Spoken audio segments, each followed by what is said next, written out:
நம்ம பிஜேபி அப்படியே நுழைஞ்சு முடிக்கல. எடப்பாடியெல்லாம் தாக்கு பிடிக்க முடியாது.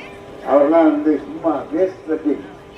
அதனால அந்த கட்சியெல்லாம் நமக்கு தாய் கழகமான திராவிட முன்னேற்ற கழகத்தில் மிங்கிலாகி நம்ம அரசியல் நடத்துறத கெட்டிக்காரத்தன்மை எல்லாரும் ஒன்னா சேர்ந்து கட்சி நடத்துவோம், திராவிட இயக்கம் நடத்துவோம். அதுல நீங்க எல்லாரும் நம்முடைய தமிழரசி உதயசூரிய சின்னத்தில் அண்ணா கண்ட சின்னம் உதயசூரிய சின்னத்தில் ஓட்டு போடணும். அவனை எப்படி நடத்த முடியும்?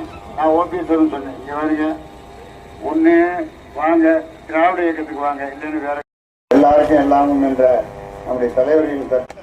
அப்புறம் அரசு கலைக்கல்லூரி தான் முக்கியம். ஏன்னா நம்முடைய அரசு கலைக்கல்லூரி பணமெல்லாம் படிக்கலாம், எல்லாத்தையும் பிரைவேட்லாம் பணம் கட்டணும்.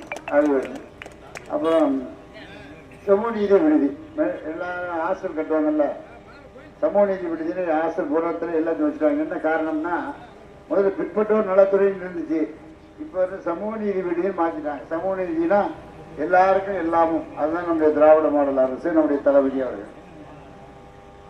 மானாமரி பேரூராட்சி, ஆமா முதல்ல பேரூராட்சியா இருந்தது, இப்ப மாரியப்பனுடைய இருக்காரு, தலைவரா இருக்காரு. நகர ஆரம்ப சுகாதார நிலையம், நாடக மேடை நல்ல நிறைய வழங்கியிருக்காங்க. பள்ளிக்கூட கட்டணம் நாடக மேடையெல்லாம் அது நிதியில வழங்குறது. ஒரு சட்டமன்ற உறுப்பினர் செய்ய வேண்டிய கடமை